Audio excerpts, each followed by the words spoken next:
Suamiku menceraikanku dan mengusirku di tengah malam, karena aku mandul dan bau ikan asin. Assalamualaikum warahmatullahi wabarakatuh. Halo Sobat Cerita Amira, seperti biasa jangan lupa absen dulu nih. Kalian dari kota mana aja? Komen di bawah ya. Terima kasih untuk kalian semua yang udah komen dari Pemalang, Kebumen dan Karawang. Bahkan ada yang dari luar negeri nih, seperti Hong Kong dan Singapura. Semoga yang udah komen dan subscribe diberi rizki yang berlimpah. Gak usah berlama-lama lagi, langsung aja yuk. Kita lanjut ke ceritanya.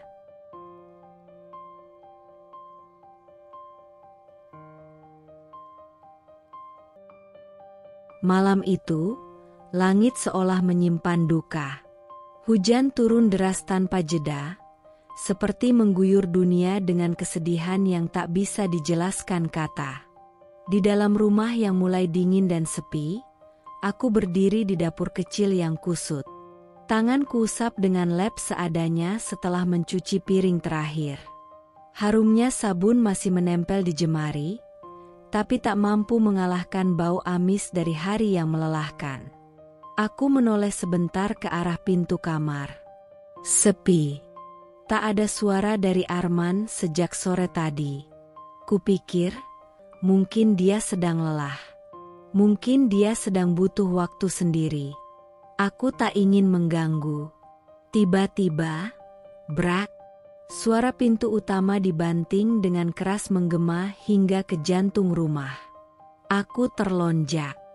Jantungku berdetak cepat. Langkah kaki berat dan kasar terdengar mendekat. Dan saat sosok itu muncul di ambang pintu dapur, tubuhku membeku. Arman. Wajahnya basah oleh hujan, rambutnya berantakan, dan matanya, oh Tuhan, matanya bukan seperti mata pria yang dulu penuh cinta saat menatapku. Kali ini, matanya merah, penuh amarah, penuh kebencian. Aku muak. Suara itu menghantam seperti petir yang menyambar. Tajam, membakar, mengoyak. Aku mengerjap, terdiam. Arman, kenapa? Ada apa? Ia mendekat dengan langkah cepat. Nafasnya berat. Mulutnya terbuka lebar saat berteriak lagi. Rumah ini bau ikan asin. Setiap aku masuk, rasanya mau muntah. Ini semua karena kamu, Laras. Aku memegangi dada. Terasa sesak. Aku baru masak ikan buat makan malam kita. Aku bersihkan dapur, aku semprot pewangi. Dasar perempuan gagal. Bentaknya, menyela kata-kataku. Masak pun gak becus. Mandul iya, miskin iya, sekarang bawa sial pula. Kamu itu gak ada harganya, tahu gak? Aku tersentak. Tanganku gemetar memegang lap basah. Mataku berkaca-kaca. Arman, kamu kenapa bicara seperti itu? Aku istrimu. Istri? Dia tertawa, tapi tawa yang dingin. Sakit. Menghina. Kamu bukan istri. Kamu beban. Beban yang cuma bikin hidupku makin menderita. Kamu pikir aku nikah sama kamu buat hidup susah kayak gini?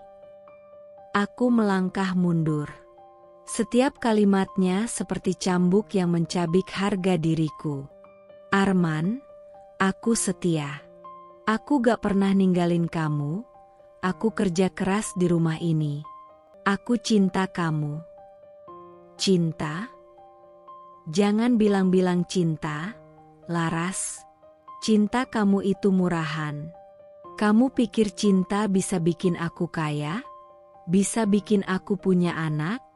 Kamu itu wanita gagal. Mandul. Basi. Suara tangisku pecah, tak sanggup lagi kutahan. Tapi Arman tidak berhenti. Ia melenggang kasar ke dalam kamar, dan beberapa detik kemudian kembali menyeret koper tuaku, koper lusuh warisan ibuku yang sudah beberapa kali tambal sulam. Ia menyeretnya ke pintu depan dan melemparkannya begitu saja keluar, ke tengah hujan lebat yang menggila. Keluar. Sekarang juga. Gak usah balik lagi. Bawa sial. Arman, tolong, jangan begini. Ini rumah kita, rumah yang kita bangun bersama. Suaraku lirih, terisak-isak. Ini rumahku. Bukan rumah kita. Kamu gak punya apa-apa di sini. Bahkan rahimmu pun gak bisa dikasih harapan. Keluar. Hujan di luar seakan membalas jerit hatiku. Petir menyambar di kejauhan, menerangi sesaat wajah Arman yang beringas dan kejam. Aku berdiri membatu. Tubuhku dingin, tak hanya karena hujan, tapi karena pengkhianatan. Karena rasa sakit yang mencabik dari dalam. Dengan langkah gontai dan mata sembab, aku melangkah keluar. Koperku sudah basah kuyup. Aku menunduk, tak mampu melihat wajahnya lagi. Suamiku. Orang yang dulu bersumpah akan melindungiku sampai mati, kini membuangku seolah aku hanyalah sampah. Aku memeluk tubuhku sendiri di bawah hujan yang menggila. Di antara deras air mata dan derasnya langit, aku hanya bisa berbisik pada diriku sendiri. Tuhan, kalau ini bukan neraka, lalu apa namanya? Aku berdiri mematung di depan rumah yang dulunya kusebut rumah tangga. Hujan tak jua reda. Petir sesekali menyambar langit, menerangi sekejap dunia yang gelap gulita. Pakaianku basah kuyup, rambutku menempel di wajah, dan tubuhku menggigil hebat. Tapi bukan hanya karena dinginnya malam, melainkan karena luka yang begitu dalam, luka dari seseorang yang seharusnya mencintaiku. Kupandangi koper tuaku yang tergeletak di tanah berlumpur. Separuh isinya mulai tergenang. Aku tak sanggup memungutnya. Tanganku lemas. Kakiku gemetar. Tapi saat aku mengangkat kepala, Tuhan, dunia seakan berhenti berputar. Pintu rumah yang baru saja membuangku terbuka kembali. Tapi bukan untuk memanggilku kembali. Bukan untuk menyesali. Bukan untuk meminta maaf. Seseorang muncul dari balik pintu itu. Rina. Sahabatku sejak SMA. Orang yang selalu kupeluk saat aku hancur. Tempatku bercerita saat aku sedang tak kuat menghadapi tekanan rumah tangga. Dia yang tahu segala keluh kesahku tentang Arman. Dia yang kupercaya seperti saudara sendiri. Rina berdiri di sana, di ambang pintu rumahku, dengan gaun tidur tipis berwarna merah muda. Basah karena keringat dan mungkin dosa. Tubuhku membeku. Aku ingin meyakinkan diri bahwa ini cuma mimpi buruk. Tapi kenyataan terlalu jelas. Terlalu telanjang. Rina tersenyum.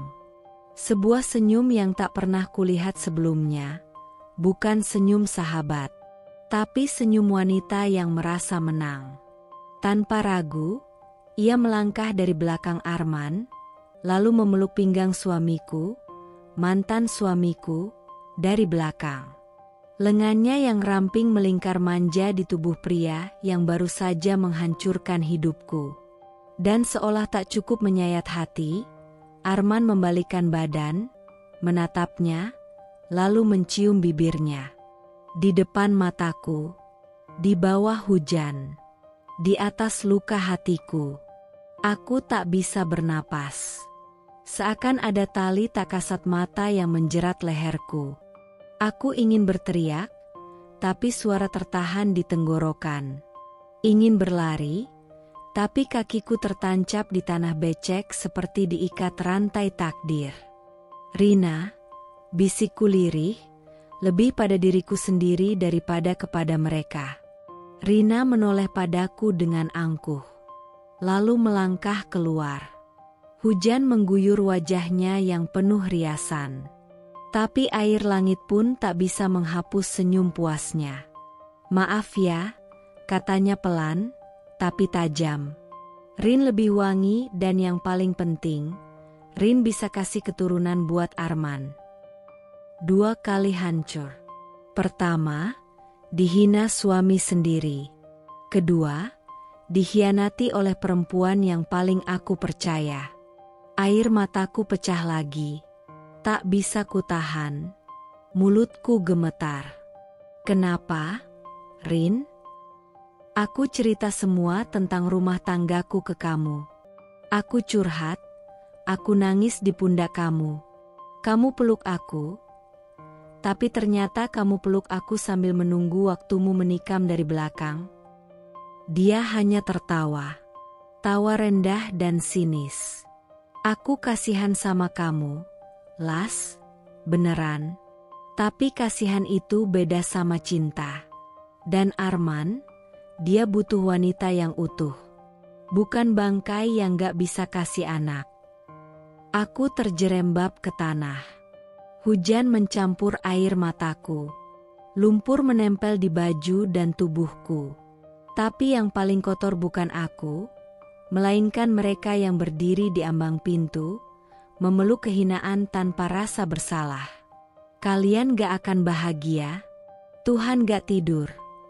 Aku berteriak sekuat tenaga, suara parau di tengah derasnya malam. Tapi mereka hanya menutup pintu. Tanpa penyesalan. Tanpa rasa bersalah. Dan aku tersisa di luar. Dingin. Basah. Sendiri. Terluka. Hancur. Dikhianati oleh 2 orang yang paling aku percaya. Aku terduduk di trotoar, tepat di seberang rumah yang baru saja melemparkanku seperti sampah. Koperku tetap tergeletak di dekatku, terbuka sedikit karena sambungan resletingnya yang sudah rusak. Beberapa pakaianku yang lembab menempel di tanah becek. Langit malam seakan masih belum puas menyiksaku, menghujani tubuhku yang sudah menggigil tak karuan. Tanganku gemetar saat merogoh saku jaket tipis yang melekat di tubuhku. Ponsel. Masih hidup, meski layarnya penuh retakan kecil.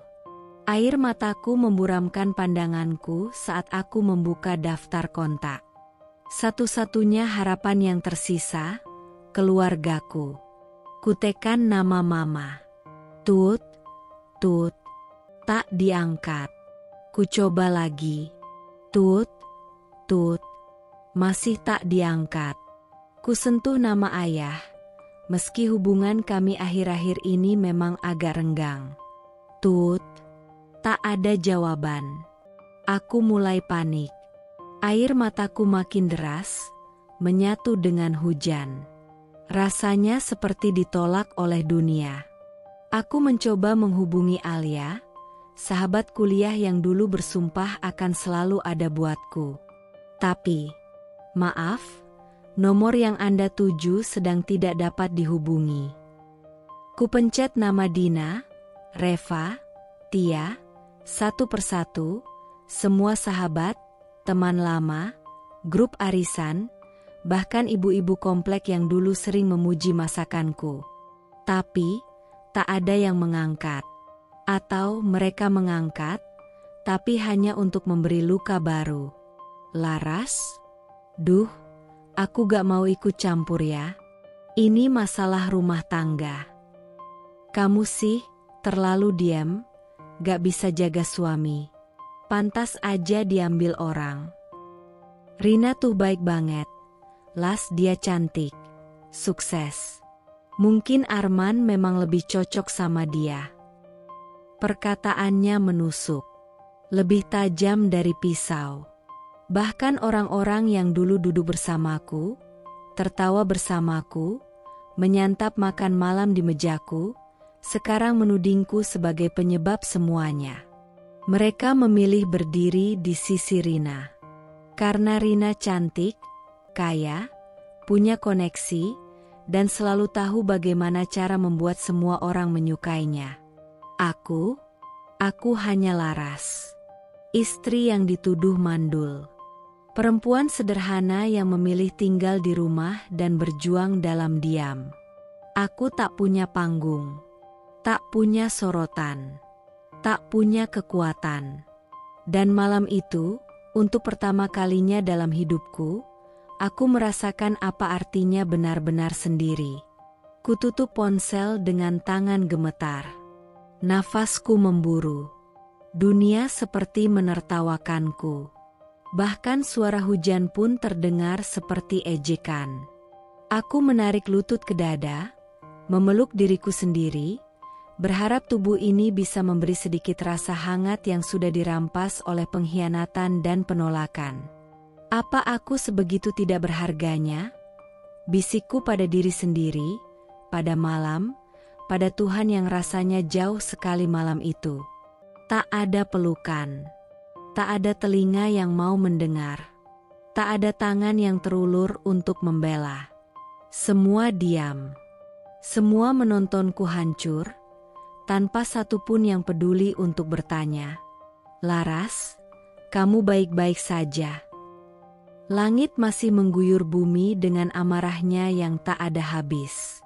Seolah alam pun ikut memuntahkan tangisnya bersamaku malam itu. Gerimis menusuk kulit, menelusup ke tulang, menggerogoti tubuh yang tak lagi kuat menahan semua derita. Setiap tetes hujan seperti menyatu dengan air mata yang tak kunjung kering. Aku sudah terlalu lelah untuk menangis, tapi luka di dalam dada seakan terus memeras air mataku tanpa ampun. Aku berjalan tak tentu arah, hanya mengandalkan kaki yang masih mampu melangkah. Jalanan lengang. Orang-orang sudah pulang ke rumah hangat mereka. Aku bahkan tak tahu lagi bagaimana rasanya pulang. Kemanakah seorang wanita pergi ketika rumah tak lagi menerima, keluarga tak mengangkat, dan dunia menutup mata? Di pinggir jalan, aku menemukan halte tua. Bangkunya besi berkarat, kanopinya bocor, dan lampunya redup. Kelap-kelip seperti nafas yang nyaris padam. Tapi malam itu, tempat reot itu terasa seperti satu-satunya pelindung yang tersisa di dunia. Aku duduk, menggigil. Baju yang masih basah menempel erat di kulit, membuat tubuhku makin membeku. Koperku kupeluk erat, seperti memeluk sisa-sisa hidup yang baru saja diremukan. Perutku perih. Tak ada setetes air pun yang kutelan sejak siang. Nafasku mulai berat. Pandanganku mengabur. Aku merasa seolah tubuh ini bisa tumbang kapan saja, tapi hatiku jauh lebih rapuh dari tubuhku. Semua rasa bercampur. Lapar, marah, sakit, kecewa, hina, sedih, dan hampa. Kenapa aku, Tuhan? Bisikku pelan di tengah desingan kendaraan malam. Apa salahku? Sampai kau biarkan semua orang pergi dariku? Bahkan orang tuaku, sahabatku. Aku memeluk lututku, menutup wajah dengan telapak tangan. Tak ada pelukan malam ini. Tak ada suara yang menenangkan. Hanya suara hujan, sesekali petir, dan raungan sunyi dari hatiku yang luka. Tiba-tiba, suara sandal jepit berdecit di jalan basah menghentikan lamunanku. Aku menoleh perlahan. Seorang wanita tua muncul dari arah ujung jalan. Badannya bungkuk, karung besar dipikul di punggungnya. Langkahnya lambat tapi pasti. Jas hujan plastik yang ia pakai sudah robek di sana-sini. Tapi dia tetap berjalan, menyisir jalan demi jalan dengan matanya yang tajam mencari botol dan kaleng bekas. Dia berhenti tak jauh dariku, menatapku dalam diam. Aku hanya menunduk, malu. Malu karena tak lebih kuat dari seorang nenek renta yang masih bisa berdiri tegak di dunia yang keras ini. Malu karena aku sudah menyerah. Tapi nenek itu malah mendekat. Dia berdiri di hadapanku. Matanya mengamati wajahku yang kuyup, penuh air mata, dan mungkin terlihat begitu menyedihkan. Kedinginan. "Neng," suaranya serak, tapi lembut. Seperti bisikan dari ibu yang sudah lama tak kudengar. Aku tak mampu menjawab. Hanya mengangguk. Bibirku bergetar. Air mataku jatuh lagi tanpa bisa ditahan. Nenek itu menurunkan karungnya pelan. Lalu dari kantong kecil di balik plastik jas hujannya, ia mengeluarkan sebungkus roti.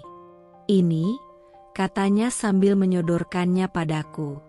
"Bukan roti mahal, tapi bisa ngisi perut yang kosong." Aku terpaku. Tanganku gemetar saat menerimanya. Nenek juga lapar." "Kenapa ngasih ke saya?" tanyaku lirih, menahan isak. Dia hanya tersenyum. Giginya tak lengkap, tapi senyumnya tulus. Lebih tulus dari siapapun yang kutemui dalam hidupku belakangan ini. "Nenek juga pernah duduk di tempat kamu duduk sekarang. Kehilangan segalanya. Jadi nenek tahu, rasa dingin itu gak cuma di kulit, tapi di hati." Aku tak kuasa menahan tangis. Roti itu kupeluk seperti harta karun. Setidaknya, malam ini masih ada yang peduli. Nenek itu duduk di sampingku. Kami hanya diam beberapa saat. Lalu perlahan, dia berkata, "Kadang bau ikan asin itu lebih tulus dari wangi palsu." Aku menoleh pelan, menatap matanya yang redup tapi dalam. Kata-katanya menusuk, seperti membaca isi hatiku yang telah dihancurkan oleh kata, "bau," yang keluar dari mulut suamiku sendiri. Kata yang dijadikan alasan untuk menyingkirkanku. "Bau ikan asin, lebih tulus," gumamku, seakan mengulang untuk memastikan aku tak berhalusinasi. Dia mengangguk, lalu menatap langit. "Wangi itu bisa dibeli, tapi ketulusan, gak bisa." Banyak orang yang kelihatan bersih, harum, cantik, tapi hatinya busuk. Neng, kalau orang cuma bisa nilai dari penampilan, dia belum benar-benar hidup. Aku terisak lagi, tapi kali ini bukan karena hancur, melainkan karena mulai merasa ada secercah cahaya. Dalam gelap, dalam dingin, dalam lapar dan putus asa, Tuhan ternyata masih menitipkan harapan dalam wujud paling sederhana. Seorang nenek pemulung dan sebungkus roti. Pagi itu, matahari baru saja mengintip malu-malu dari balik awan kelabu.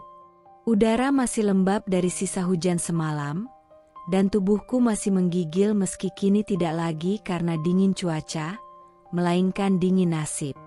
Aku membuka mata di halte yang semalam menjadi tempat tidurku. Bangku besi itu tak empuk, tapi lebih jujur dari ranjang rumah yang kini dihuni oleh pengkhianat. Di tangan kiriku, kutelusuri lembaran uang receh hasil menjual cincin kawin di toko emas semalam. Cincin yang dulu disematkan Arman dengan janji suci, kini kutukar demi ongkos ke bandara. Harga pengkhianatan ternyata tak tinggi, tapi cukup untuk satu tiket pergi sejauh mungkin dari luka yang menganga. Aku berdiri perlahan. Lututku lemas, tapi ada sesuatu dalam dadaku yang mulai menyala. Bukan harapan, tapi semangat yang dibakar oleh dendam dan kehendak untuk hidup. Kalau aku harus mati, aku akan mati sambil melawan. Tapi kalau aku hidup, aku akan hidup bukan sebagai korban, melainkan sebagai pemenang dari luka-luka yang mereka torehkan. Kupanggil sebuah bis kota. Tanganku gemetar saat menyerahkan uang receh pada sopir. "Ke bandara, Pak," kataku. Suaraku pelan, tapi mantap. Sopir itu menatapku heran, tapi tak bertanya lebih lanjut. Mungkin dia sudah sering melihat wajah seperti wajahku, perempuan yang baru saja kehilangan semuanya. Di dalam bis, Aku duduk di pojok, memeluk koper kecilku. Seisi koper itu adalah seluruh hidupku kini. Beberapa baju, dokumen penting, dan satu foto keluarga yang sudah mulai pudar. Aku tatap foto itu lama, sebelum akhirnya kulipat dan kusimpan. Itu masa lalu. Yang akan kutuju adalah masa depan, meski aku belum tahu seperti apa bentuknya. Bandara Soekarno-Hatta terasa seperti dunia lain. Orang-orang lalu lalang dengan koper besar dan wajah ceria. Mereka bepergian untuk liburan, bisnis, keluarga. Sementara aku berdiri di tengah keramaian, asing dan kecil. Aku membeli tiket termurah ke Seoul. Tujuan yang kuambil bukan karena kenal siapapun di sana, tapi karena satu lowongan kerja serabutan yang pernah kulihat di internet 2 bulan lalu. "Maaf, Nona, visa kerja?" tanya petugas dengan wajah profesional. "Ada," jawabku sambil menyerahkan semua dokumen yang berhasil kuproses kilat lewat biro calo yang kupinjam uang untuk membayarnya. Mungkin bukan cara paling mulia, tapi aku tak punya waktu untuk idealisme. Beberapa jam kemudian, aku sudah berada di pesawat. Di ketinggian puluhan ribu kaki di atas laut, aku melihat keluar jendela. Awan putih menggulung seperti lembaran harapan baru. Tapi hatiku tetap penuh luka. Tanganku mengepal. "Kau pikir aku akan hancur, Arman?" bisikku pada bayangan suamiku dalam ingatan. "Rina, kau pikir kau menang?" Aku pejamkan mata. Kutarik napas dalam-dalam. Aku akan kembali, bukan sebagai Laras yang kalian usir, tapi sebagai Laras yang bangkit dari neraka yang kalian ciptakan. Musim dingin menyambutku di Seoul. Udara begitu menusuk tulang. Langkah pertamaku di bandara Korea terasa berat, karena tubuhku belum terbiasa dengan suhu ekstrim. Tapi semangat dalam dadaku justru terasa menghangatkan. Dendam dan luka menjadi selimut paling kuat saat kau tak punya apa-apa lagi. Aku tak tahu bahasa Korea, tak kenal siapapun, tapi aku tak peduli. Aku datang ke negeri asing ini bukan untuk bersenang-senang. Aku datang untuk bertahan. Untuk membalas semua hinaan yang menelanjangiku sebagai wanita tak berguna. Untuk membuktikan bahwa seorang Laras bisa hancur, tapi tidak akan musnah. Musim dingin di Seoul tak pernah berkompromi. Salju menumpuk di setiap sudut jalan seperti dinding bisu yang menekan napas siapapun yang tak terbiasa. Aku, perempuan asing tanpa pelindung, tanpa bahasa, tanpa tempat pulang, hanya bisa menggigil dalam diam, dengan kedua tangan terluka karena air es dan pekerjaan rumah yang tiada henti. Jam 5 pagi, alarm berbunyi dari ponsel murahan yang baterainya hanya mampu bertahan beberapa jam. Aku membuka mata dalam ruang sempit. Bukan kamar, lebih pantas disebut gudang. Disinilah aku tinggal, di bawah tangga, dengan dinding yang dingin dan lantai yang keras. Tak ada jendela, tak ada pemanas, tak ada kenyamanan. Yang ada hanyalah keheningan dan bau debu lembab yang menusuk hidung. Aku bangkit dengan tubuh lemas. Punggungku nyeri, tangan masih memar bekas kecelakaan kecil seminggu lalu saat aku menjatuhkan piring kesayangan Nyonya Park. Sejak saat itu, dia semakin benci padaku. "Cepat bangun. Jangan tidur terus kayak babi malas."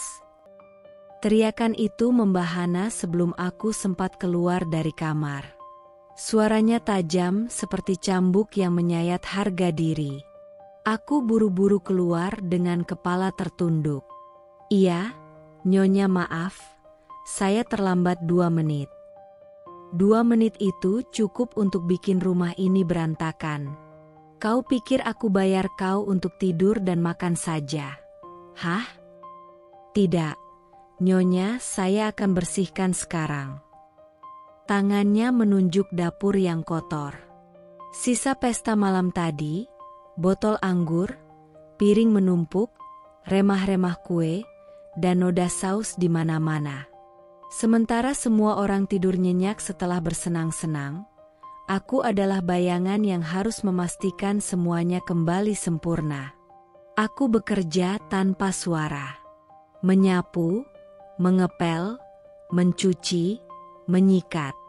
Sambil mengingat setiap kata kasar yang dilemparkan padaku, menelannya seperti pil pahit yang terpaksa kuteguk tiap hari. Siangnya, saat aku mencuci baju anaknya di halaman belakang, udara sedingin es mengiris kulit tanganku. Tapi saat kulihat jari-jariku mulai membiru, Nyonya Park keluar dengan wajah masam. Jangan sok lemah.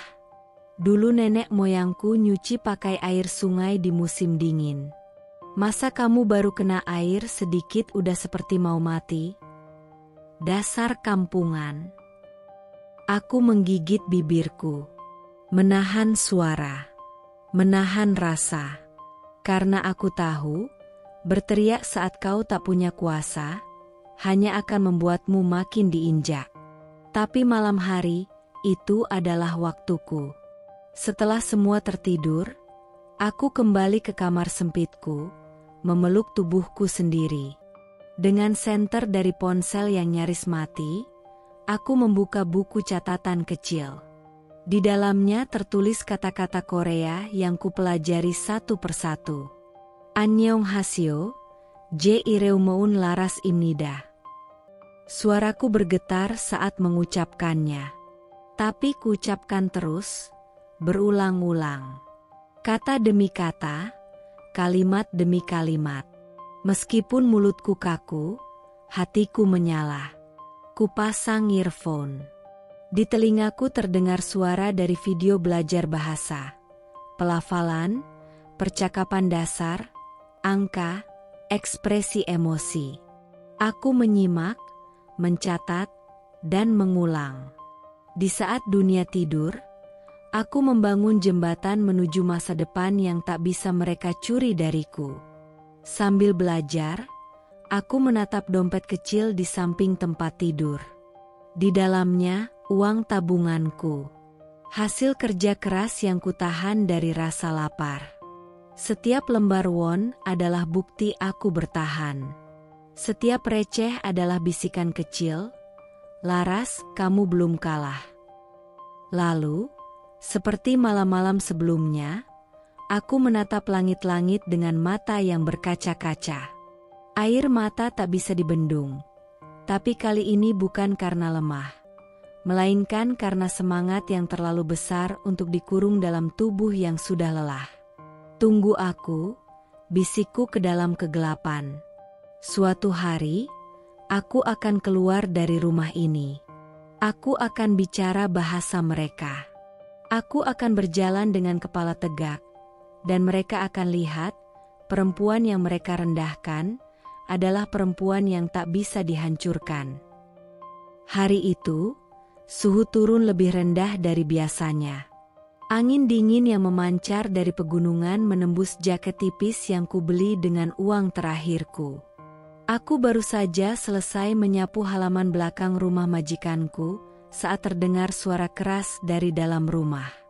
Sebelum aku sempat mengerti, aku melihat sosok tua, Nyonya Park, terhuyung-huyung keluar dari pintu depan. Dia terlihat cemas, tangannya terangkat, dan sebelum aku bisa berlari menghampiri, kakinya tergelincir di atas salju licin. Wajahnya berubah pucat seketika, dan tubuhnya jatuh ke tanah dengan suara yang membuat jantungku berhenti sejenak. Nyonya, teriakku, lari ke arahnya. Aku berjongkok, mencoba mengangkat tubuhnya yang sudah terjatuh. Tangan tua itu menggenggam lenganku, dan aku bisa merasakan tubuhnya yang rapuh seperti batang pohon kering yang terancam patah. Nyonya, bangun. Nyonya, tolong. Suaraku serak, panik, tak tahu apa yang harus kulakukan. Aku memanggil bantuan, tapi suara sirine ambulans terasa seperti datang dari dunia lain. Aku menggenggam tangan Nyonya dengan erat, berharap dia bisa bertahan. Aku tahu, dalam situasi seperti ini, hanya adrenalin yang bisa membuatku berpikir cepat. Dalam ketakutan yang memuncak, aku mengguncang tubuhnya perlahan, berusaha membuatnya tetap sadar. Setelah beberapa detik yang terasa seperti berjam-jam, Nyonya perlahan membuka matanya. Wajahnya masih pucat, tapi dia mulai bisa menggerakkan bibirnya. Apa yang terjadi? Suaranya lemah, hampir tak terdengar. Nyonya, kamu jatuh. Tapi kamu akan baik-baik saja. Ambulans sudah dalam perjalanan. Dia merenung, seolah mencoba memproses apa yang terjadi.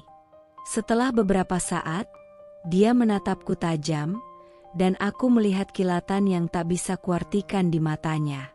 Saat ambulans akhirnya datang dan membawa Nyonya ke rumah sakit, aku tak diberi izin untuk ikut. Aku hanya bisa berdiri di luar rumah sakit dengan hati yang cemas. Namun, keesokan harinya, aku dipanggil untuk menemui Nyonya. Tiba-tiba, aku merasa terjebak dalam situasi yang tak bisa kujelaskan. Aku memasuki ruang perawatan Nyonya, yang kini terbaring di ranjang rumah sakit dengan wajahnya yang lebih tenang dari kemarin. Dia menatapku dengan tatapan yang berbeda, bukan lagi tatapan sinis atau marah, melainkan sebuah tatapan yang penuh pertanyaan. "Kau? Selamatkan aku?" tanyanya pelan, suaranya masih terdengar lemah. Aku mengangguk, bingung dengan apa yang dia maksud. "Iya, Nyonya. Saya hanya melakukan apa yang harus saya lakukan." Dia terdiam sejenak, seakan merenung dengan pikirannya yang jauh. Kemudian, dengan suara yang sedikit lebih keras, dia berkata, "Tadi malam aku memikirkan banyak hal, Laras. Aku selalu menganggapmu hanya pembantu, pekerja biasa yang tak punya nilai. Tapi, kau sudah menyelamatkan hidupku." "Saya hanya melakukan apa yang seharusnya," jawabku, merendahkan diri, mencoba tidak memikirkan bahwa kata-kata itu bisa jadi membuatku terjebak dalam sebuah takdir baru. "Tidak. Itu lebih dari sekadar kewajiban." Dia menggenggam tanganku dengan lembut, dan aku terkejut. "Kau tahu, aku pemilik perusahaan kosmetik terbesar di negara ini. Tapi aku hidup dalam kesepian. Tidak ada yang peduli padaku, kecuali kamu." Jantungku berdegup kencang, menyadari apa yang sedang dia katakan. Aku hanya seorang wanita biasa, yang bekerja keras untuk bertahan hidup.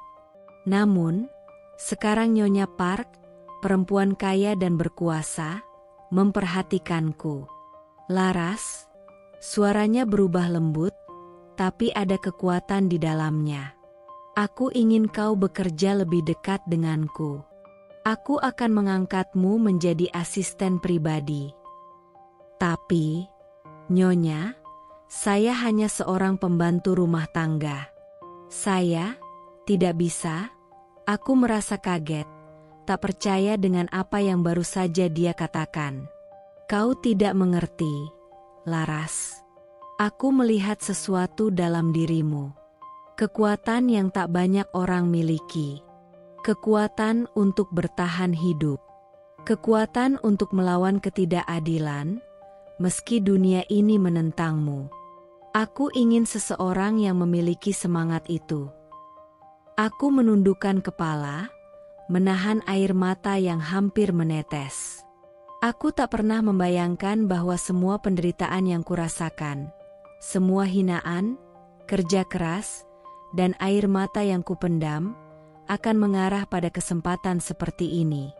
Satu-satunya hal yang bisa kuandalkan selama ini adalah semangat dan kekuatan dalam diriku, dan ternyata itu yang dilihat Nyonya Park.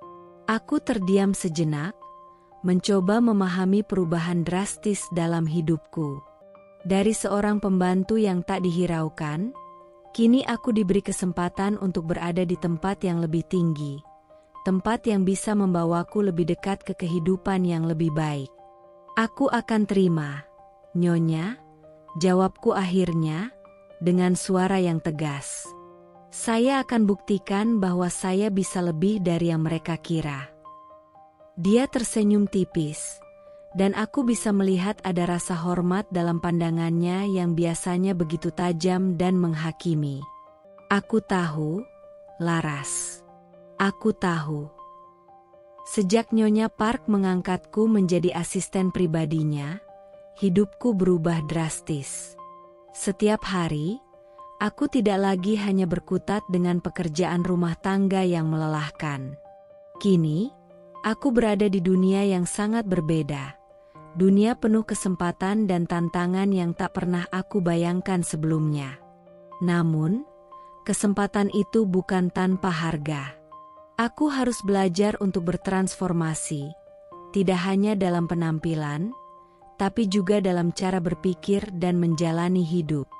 Nyonya Park, yang kini seperti seorang ibu bagiku, tak hanya memberikan pekerjaan baru, tetapi juga pembelajaran baru. Setiap pagi, aku mengikuti kelas bisnis online yang dia rekomendasikan. Belajar tentang strategi pemasaran, memahami tren pasar, dan cara membangun brand. Tapi, yang lebih penting, dia mengajarkan aku untuk percaya pada diriku sendiri, sesuatu yang hampir hilang selama bertahun-tahun. Kami juga mulai memperbaiki penampilanku, dimulai dengan gaya berpakaian yang lebih formal dan elegan. Laras, penampilanmu adalah hal pertama yang dilihat orang. Jangan pernah meremehkannya, katanya, sambil menyarankan agar aku mengganti gaya rambutku yang sebelumnya sederhana menjadi lebih terawat dan bergaya. Aku mulai belajar cara berdandan, menggunakan make-up yang sesuai dengan kepribadianku, dan berpakaian dengan cara yang lebih profesional. Dengan bantuan Nyonya Park, aku pergi ke salon dan berbicara dengan seorang stylist. Mereka mengajarkan cara membuat penampilanku lebih segar, lebih modern, dan tentu saja, lebih percaya diri. Namun, bukan hanya penampilan yang berubah. Kepercayaan diriku mulai tumbuh kembali. Aku mulai menghadiri seminar-seminar bisnis, berbicara dengan orang-orang yang sebelumnya hanya bisa kubayangkan, dan menyadari bahwa dunia ini lebih terbuka dari yang pernah kubayangkan. Setiap hari aku belajar untuk melepaskan diri dari masa lalu yang kelam, dan merangkul masa depan yang penuh harapan. Pada suatu malam, saat aku duduk di ruang kerjaku, Nyonya Park datang dengan senyuman yang lebar. Laras, aku pikir sudah saatnya kamu melangkah lebih jauh. Kamu punya apa yang dibutuhkan untuk membangun brandmu sendiri? Kata Nyonya Park. Aku terdiam, merasa sedikit bingung. Tapi Nyonya, saya hanya seorang wanita biasa. Bagaimana saya bisa membangun brand kecantikan? Kamu lebih dari itu, Laras. Kamu sudah melalui banyak hal. Kamu tahu bagaimana rasanya menjadi terpinggirkan, dihina, dan diremehkan. Itulah yang akan membuat brandmu berbeda. Kamu akan membuat produk yang bukan hanya cantik, tapi juga memberi kekuatan pada wanita lain, seperti kamu yang dulu. Kata-katanya menembus dinding hati yang selama ini tertutup rapat. Aku tahu ini adalah kesempatan untuk membuktikan diriku. Aku mulai merancang konsep untuk brand kecantikan sendiri. Nama yang muncul dalam pikiranku adalah Asina Beauty. Sebuah nama yang terinspirasi dari kata asin, yang dulu selalu menjadi ejekan, tapi kini menjadi simbol kekuatan dan keberanian. Asina Beauty. Cantik bukan hanya soal penampilan, tapi soal kekuatan yang ada di dalam diri setiap wanita. Itulah filosofi yang aku tanamkan dalam setiap produk yang aku buat. Mulai dari perawatan kulit sederhana, hingga make up yang dapat meningkatkan rasa percaya diri. Aku merancang setiap produk dengan penuh hati-hati dan kasih sayang, seperti merangkai kembali bagian-bagian diriku yang dulu hancur. Beberapa bulan berlalu, dan aku berhasil meluncurkan produk pertama dari Asina Beauty. Tak disangka, produk pertama kami, krim wajah yang aku rancang sendiri, terjual habis dalam waktu singkat. Aku mulai mendapatkan perhatian media, dan para influencer kecantikan mulai mempromosikan produk kami. Asina Beauty adalah brand kecantikan yang penuh dengan cerita dan kekuatan. Begitu banyak komentar yang aku terima. Suatu hari, saat aku berada di acara peluncuran produk terbaru Asina Beauty, aku berdiri di depan kerumunan, mengenakan gaun elegan yang sangat berbeda dari diriku yang dulu. Aku merasa seperti wanita baru. Wanita yang tahu siapa dirinya.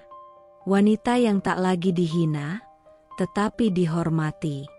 Saat itu, aku mengingat semua hal yang telah kulalui. Setiap hinaan, setiap tetes air mata, dan setiap langkah yang membawa aku ke titik ini. Aku berbicara di depan audiens. Asina Beauty bukan hanya tentang kecantikan luar.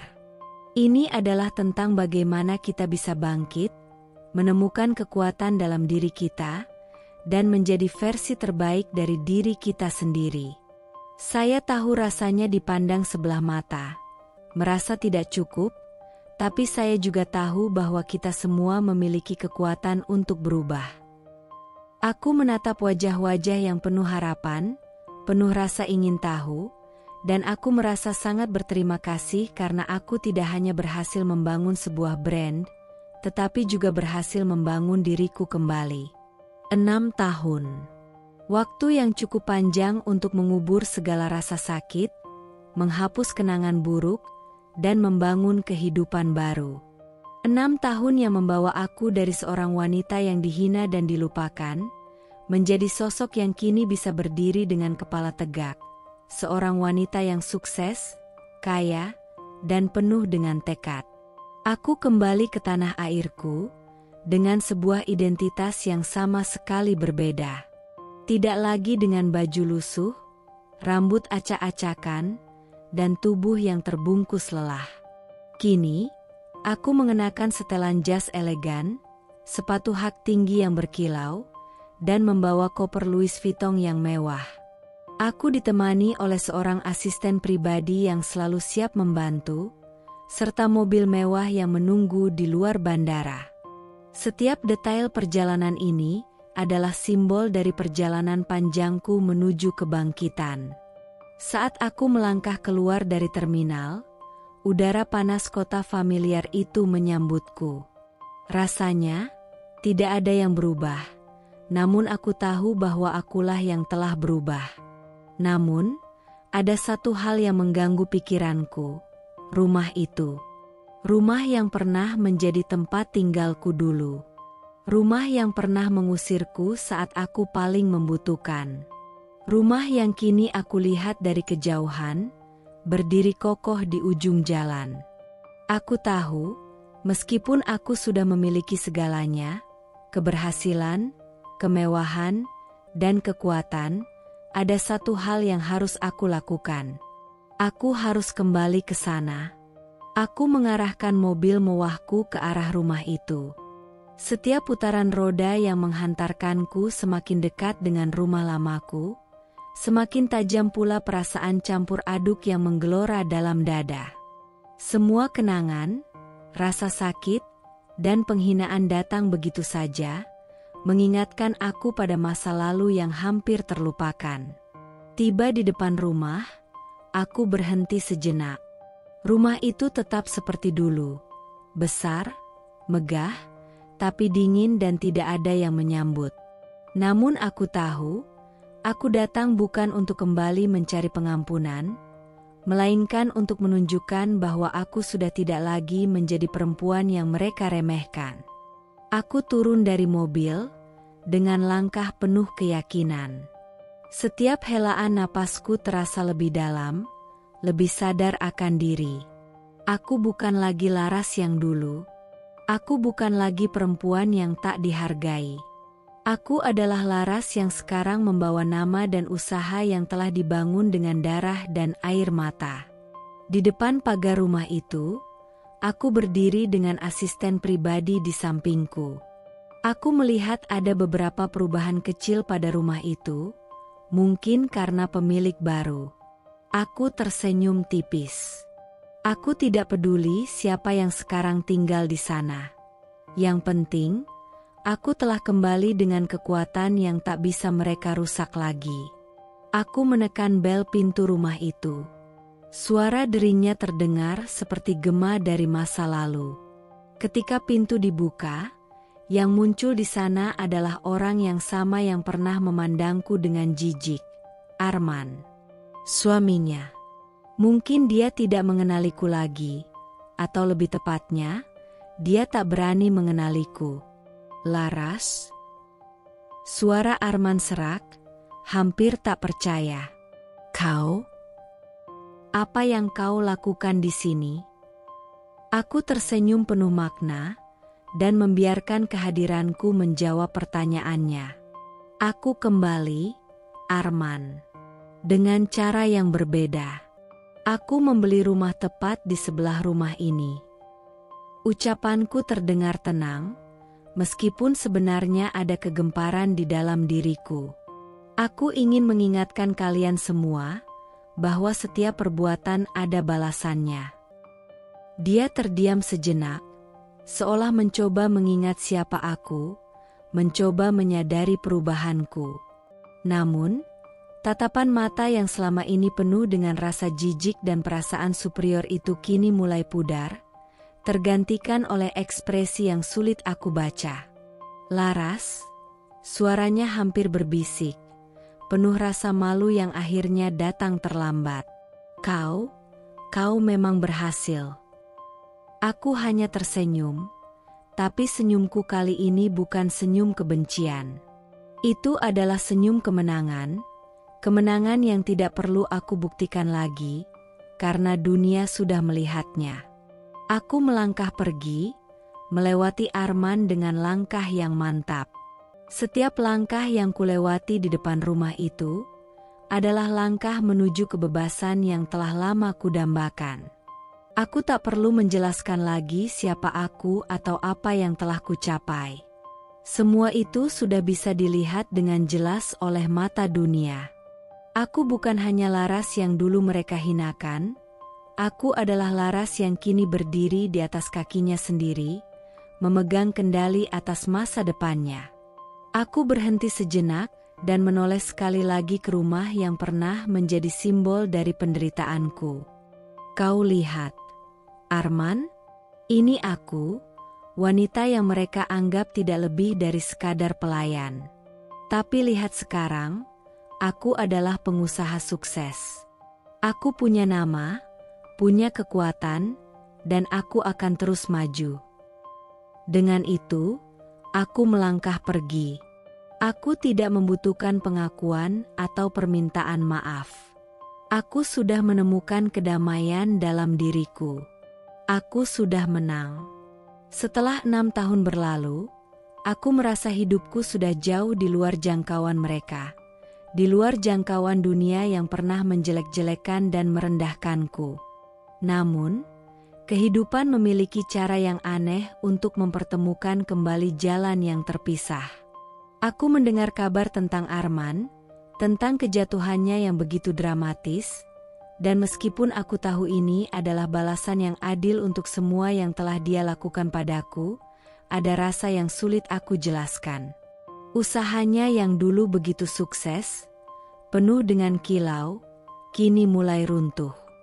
Perusahaan yang pernah dia banggakan, yang dulu selalu dipuji karena kesuksesannya, kini terjerat utang dan kekacauan. Semua itu terjadi dengan cepat, kejatuhan yang tak pernah terbayangkan sebelumnya. Arman, yang dulu sering memamerkan mobil-mobil mewah dan rumah megahnya, kini harus menjual semuanya. Mobil mewah yang dulu dipamerkan dengan bangga kini dijual satu persatu. Aku mendengar bahwa mereka terpaksa melepas rumah yang dulu mereka sebut sebagai simbol dari kekuatan dan kejayaan mereka. Dulu aku dijadikan bahan ejekan karena dianggap tidak berguna. Dulu aku diusir dari rumah ini seperti sampah, bahkan tak diberi kesempatan untuk membela diri, pikirku dalam hati. Kini, mereka menjual semua yang mereka punya, bahkan rumah itu yang dulu mengusirku. Semuanya hilang. Begitu saja. Berita tentang kebangkrutan Arman cepat tersebar. Semua orang yang dulu memuji dan mengaguminya kini mengabaikan keberadaannya. Tapi itu belum cukup. Ada sesuatu yang lebih dalam lagi yang menggetarkan hatiku. Rina, yang dulu selalu aku anggap sebagai sahabat, ternyata memiliki kebiasaan buruk yang tidak pernah aku ketahui. Boros, hidup mewah, dan foya-foya. Semua uang yang mereka dapatkan dulu, semuanya habis begitu saja, tidak ada yang tersisa. Semua yang mereka miliki, hancur dalam sekejap mata. Aku tahu bahwa Arman tidak bisa menghadapinya sendirian. Sifat egoisnya yang dulu begitu mencolok kini mengarah pada kehancuran dirinya. Dan di tengah semua itu, anak mereka lahir cacat, sebuah kenyataan pahit yang menghancurkan segalanya. Kelahiran anak mereka menjadi semacam simbol dari kejatuhan mereka. Anak yang cacat, yang mengingatkan mereka pada semua keputusan buruk yang mereka buat, termasuk perbuatan mereka padaku. Namun, yang lebih mengejutkan, dan yang kini menghancurkan Arman lebih dalam, adalah diagnosis dokter yang mengatakan bahwa penyebab kelainan tersebut berasal dari ketidakmampuan Arman untuk memiliki anak. Selama ini, mereka menganggap aku yang mandul, bahkan menghina aku dengan kata-kata pedas. Kamu mandul, Laras. Kau tidak akan pernah bisa memberiku keturunan. Kau hanya bisa hidup dengan penyesalan. Begitu kata Arman dulu, saat kami bertengkar dengan sengit. Sekarang, kenyataannya terungkap dengan jelas di hadapanku. Bukan aku yang mandul, tetapi Arman. Semua itu bagaikan badai yang menghancurkan setiap sudut hidupnya. Kebenaran itu seperti pisau tajam yang menusuk hatinya, dan aku hanya bisa tersenyum dalam hati. Aku tidak merasa puas atau senang melihat mereka jatuh. Tidak, aku hanya merasa lega. Lega karena akhirnya keadilan datang dengan cara yang mereka tak duga. Dulu aku yang dihina, direndahkan, dan dianggap tak berharga. Tapi lihat sekarang, mereka yang dulu di atas, kini terperosok dalam lumpur kegagalan mereka sendiri. Suatu sore, aku menerima telepon dari seorang teman lama yang memberitahuku kabar tentang Arman dan Rina. Kamu dengar berita terbaru? Tanya temanku. Rumah mereka sekarang dijual. Arman dan Rina benar-benar kehabisan uang. Dan anak mereka. Aku sudah tahu tentang kelahiran anak mereka yang cacat, tetapi teman itu menambahkan sesuatu yang lebih memukul lagi. Kamu tahu kan? Katanya si anak itu, akibat kondisi genetik Arman. Dokter bilang kemungkinan besar Arman yang mandul, bukan kamu.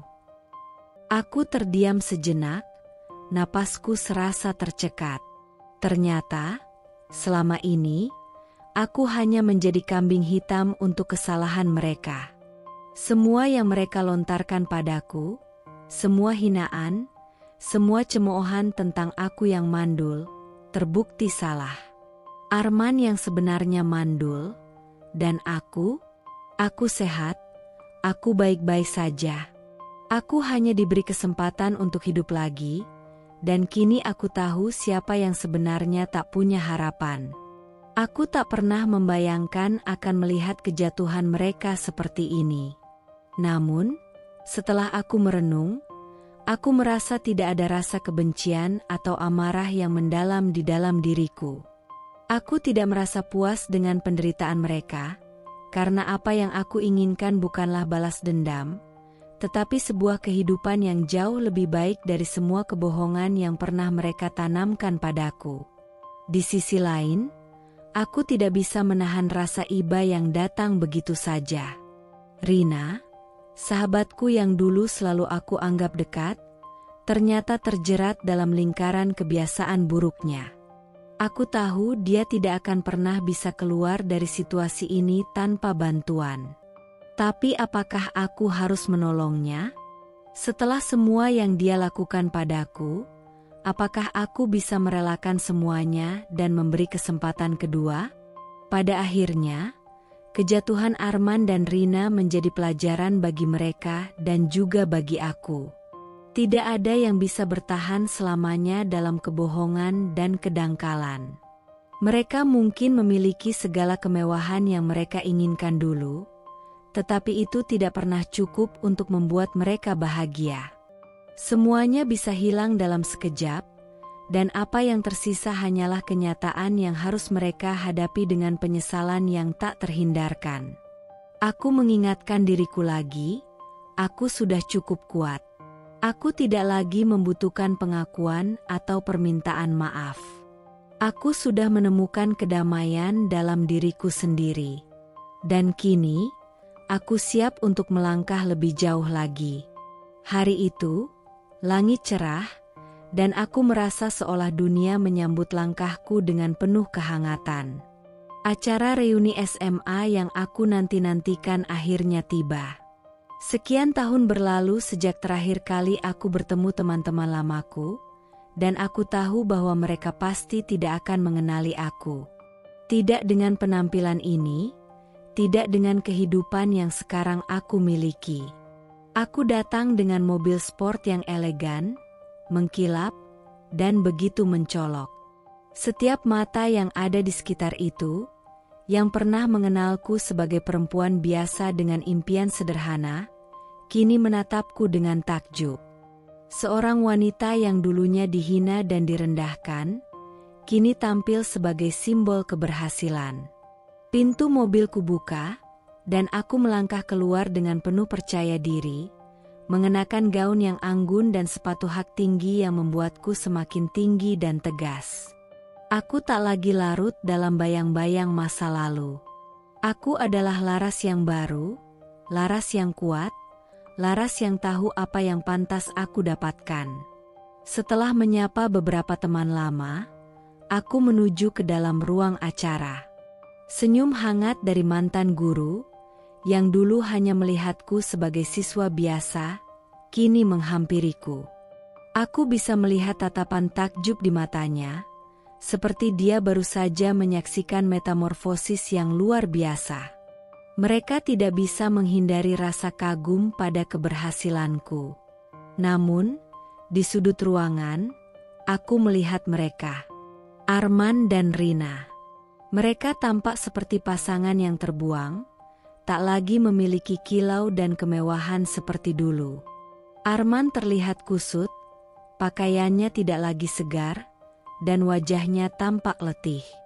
Rina, yang dulu selalu terlihat anggun, kini hanya bisa tersenyum hambar. Wajahnya yang dulu penuh percaya diri kini terlihat pudar dan penuh keraguan. Mereka berdua hanya bisa menunduk, tidak berani menatapku. Sesuatu dalam diriku merasa lega, meskipun aku tahu aku tidak boleh berlebihan. Aku tidak ingin mempermalukan mereka, tapi aku tak bisa menahan sedikit perasaan puas yang datang begitu saja. Mereka tidak lagi memandangku dengan penghinaan atau meremehkan. Mereka hanya diam, melihat aku dengan tatapan yang sulit aku tafsirkan. Adakah rasa malu? Penyesalan? Aku mendekatkan diri pada mereka, dan bisa merasakan ketegangan yang terbangun di udara.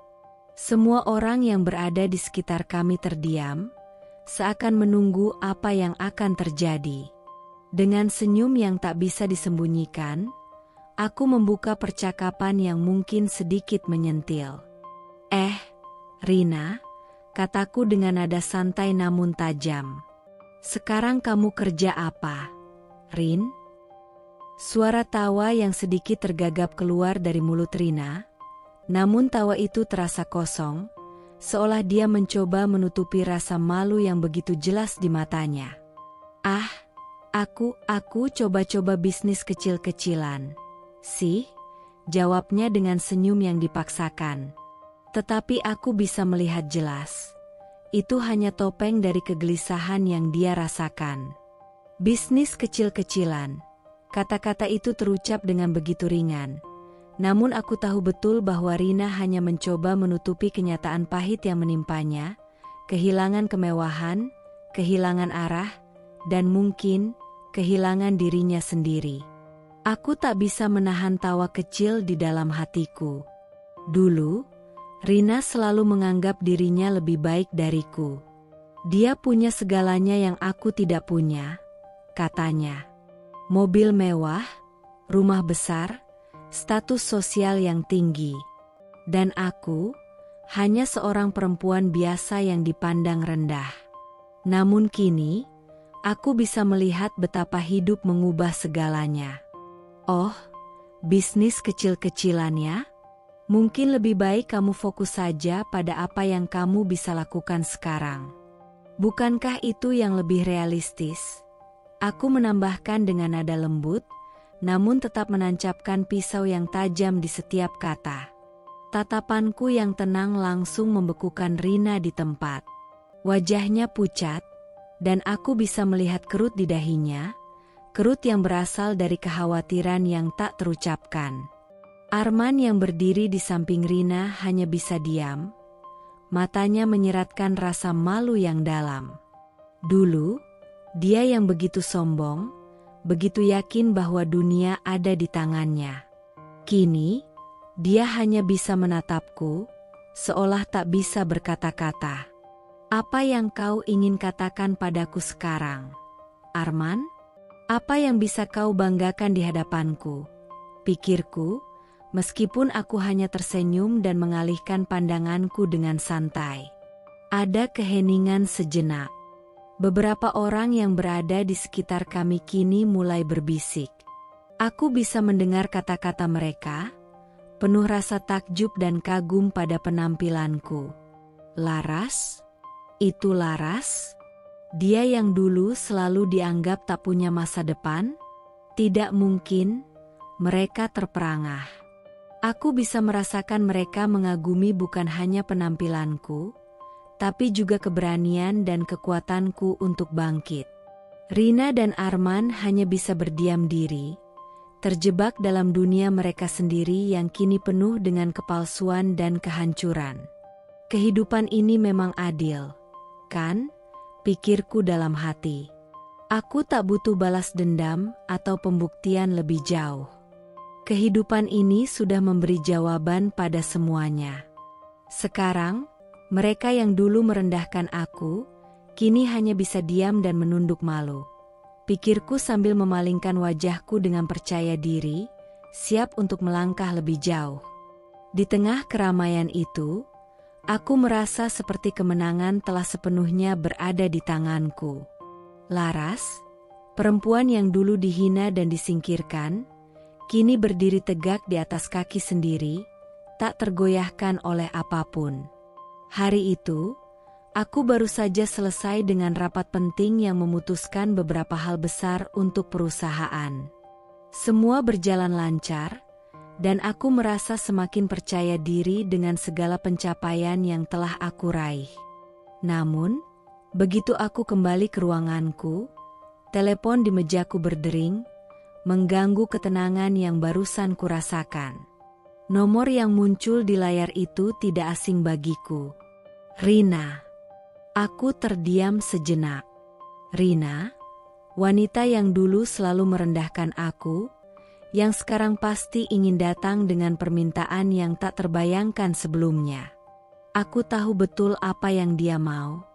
Tapi entah kenapa, rasa penasaran lebih besar daripada kebencian yang ada di dalam diriku. Aku mengangkat telepon itu, suaranya langsung terdengar dari ujung sana, cemas dan penuh keraguan. Laras, Ini aku, Rina. Bisa kita bicara? Suara Rina terdengar cemas, hampir seperti seseorang yang tidak tahu harus berkata apa.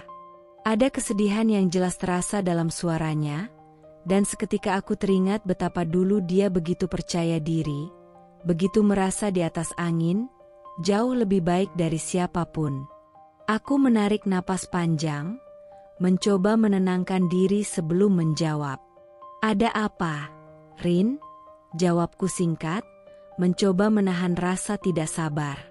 Aku mau melamar pekerjaan, Laras. Aku dengar kamu buka lowongan di perusahaanmu. Tolong beri aku kesempatan, aku benar-benar butuh pekerjaan ini. Kata-katanya menggantung, penuh permohonan. Aku minta maaf untuk semuanya, Laras. Aku tahu aku salah.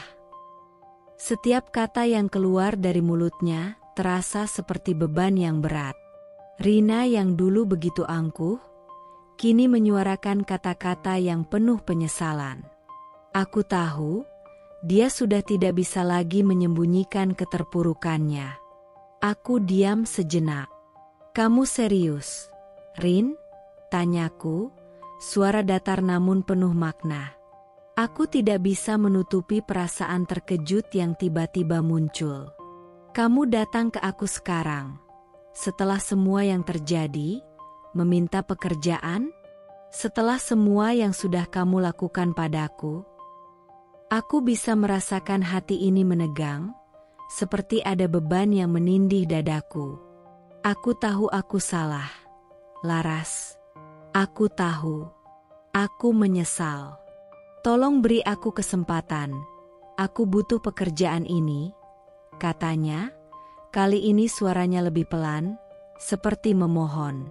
Aku bisa mendengar isakan kecil di balik kata-katanya, membuat hatiku sedikit tergugah. Namun, aku tahu bahwa dunia ini tak memberi ruang untuk kelemahan yang tidak dilatih. Aku tidak ingin memberi kesempatan hanya karena rasa kasihan. Aku mengambil napas dalam-dalam sebelum menjawab. Kamu bisa datang ke kantorku. Tapi jangan berharap banyak. Wawancara itu tidak hanya soal keahlian, Rin. Tapi juga tentang siapa kamu sebenarnya sekarang, kataku dengan nada tegas. Rina mengucapkan terima kasih dengan suara yang hampir tidak terdengar, dan aku bisa membayangkan ekspresi wajahnya yang penuh harapan. Dia ingin sekali aku memberinya jalan keluar dari kesulitan yang sekarang dia hadapi. Namun, aku tahu, ini bukan tentang memberi belas kasihan. Ini tentang menguji sejauh mana dia telah berubah, atau apakah dia hanya ingin kembali ke zona nyamannya. Hari itu tiba. Rina datang ke kantor dengan pakaian sederhana, jauh dari kemewahan yang dulu selalu dia kenakan. Aku bisa melihat matanya yang kosong, seolah semua harapan ada di depan pintu ini. Dia datang ke tempat yang dulu dia anggap sebagai titik lemahku, dan kini, di sini dia berharap aku akan menolongnya. Aku mengamatinya dari kaca jendela ruanganku. Dia duduk di ruang tunggu, memegang tas tangan dengan gemetar, matanya sesekali menatap jam di tangannya, menunjukkan betapa gugupnya dia. Aku tahu dia menunggu untuk dipanggil, menunggu untuk diberikan kesempatan. Tapi aku ingin dia merasakan apa yang aku rasakan dulu. Aku ingin dia tahu betapa rasanya diabaikan, dihina, dan tak dihargai. 4 jam berlalu, dan dia hanya duduk di sana, terlihat semakin gelisah. Mungkin hatinya mulai ragu, mungkin dia merasa takut bahwa semua yang diinginkannya sekarang sudah terlambat. Ketika akhirnya aku memanggil namanya untuk masuk, langkahku mantap. Aku ingin menunjukkan kepadanya bahwa dunia ini tidak mengenal maaf begitu saja. Aku sudah jauh lebih kuat dari dulu. Rina berjalan masuk dengan langkah yang ragu, wajahnya cemas, dan kedua tangannya gemetar. Silakan duduk, kataku dengan nada santai, meskipun ada ketegangan yang aku tahan dalam dada. Aku ingin melihat apakah dia benar-benar telah berubah. Dia duduk, terlihat canggung. Matanya langsung mencari-cari, seolah mencari sesuatu yang bisa memberi ketenangan, tapi tidak ada. Hanya ada meja besar di depan kami yang membatasi jarak antara kami berdua. Aku memandangnya dengan tenang, mataku tidak melewatkan satupun detil ekspresi di wajahnya. Jadi, kamu ingin bekerja di sini, Rin? Tanyaku sambil mengamati wajahnya yang memelas. Iya, aku butuh pekerjaan ini. Aku tahu aku tidak punya banyak pengalaman, tapi aku bisa belajar. Tolong beri aku kesempatan. Jawabnya dengan suara penuh harap, namun nada itu terdengar dipenuhi penyesalan. Aku bisa melihat bahwa dia mulai kehilangan percaya diri. Dia mencoba tersenyum, tapi senyum itu terkesan sangat dipaksakan. Aku menatapnya lebih dalam, mataku tajam. Rina, kataku dengan sangat pelan, kami tidak menerima pegawai yang berbau kemunafikan. Kamu datang ke sini setelah semua yang sudah kamu lakukan padaku. Setelah kamu menghina, merendahkan, dan membuatku merasa tidak ada apa-apanya. Sekarang, kamu mengemis untuk pekerjaan ini. Kamu pikir aku akan membuka pintu ini untukmu begitu saja? Suaraku semakin keras, menekankan setiap kata yang keluar. Rina terdiam. Air mata mulai menggenang di matanya. Laras, aku menyesal. Katanya hampir tak terdengar, suaranya serak, berusaha keras menahan isak tangis. Aku tahu aku salah. Aku tahu aku minta maaf. Laras. Aku benar-benar minta maaf. Aku menarik napas panjang, dan meskipun ada sedikit rasa iba di hatiku, aku tetap tegas. Rina, kamu tidak bisa memperbaiki semua yang telah kamu hancurkan dengan kata-kata. Maaf saja tidak cukup. Sekarang, pergilah. Kami tidak membutuhkan orang sepertimu di sini. Rina hanya bisa menunduk. Wajahnya memerah, dan tubuhnya gemetar. Terima kasih karena memberi kesempatan untuk datang. Aku mengerti. Tanpa kata-kata lagi, Rina keluar dari ruanganku, langkahnya berat, dan aku bisa mendengar suara sepatu haknya yang menyentuh lantai dengan bunyi yang bergema di sekitarku. Aku duduk kembali di kursiku, menatap pintu yang tertutup. Tak ada rasa puas, hanya sebuah pemahaman dalam hati. Dunia ini tidak memberikan ruang bagi mereka yang hanya mengandalkan kemunafikan untuk bertahan. Suatu pagi, saat aku sedang menatap cermin, memeriksa setiap detil penampilanku, sebuah kebiasaan baru yang kini menjadi bagian dari rutinitasku, terdengar suara ketukan di pintu kantorku. Aku mengernyitkan dahi. Siapa yang datang? Aku bukan orang yang mudah menerima kunjungan tanpa janji, apalagi di tengah kesibukan seperti sekarang. Ketukan itu semakin keras, dan sebelum aku bisa mengabaikannya, pintu terbuka dengan perlahan. Arman. Tak ada yang lebih mengejutkan bagiku selain melihat wajahnya di depan pintu ini. Dia berdiri di sana, tampak terengah-engah, seolah baru saja berlari untuk mengejar waktu. Pakaian yang dulu selalu rapi kini terlihat lusuh, dan ekspresi wajahnya, yang dulu selalu penuh percaya diri, kini tampak penuh penyesalan. Aku mengenali tatapan itu, tatapan seseorang yang tahu dirinya telah melakukan kesalahan besar. Aku tak mengucapkan sepatah kata pun. Aku hanya memandangnya, duduk di belakang meja dengan tangan bersilang, menunggu apa yang akan dia katakan. Laras.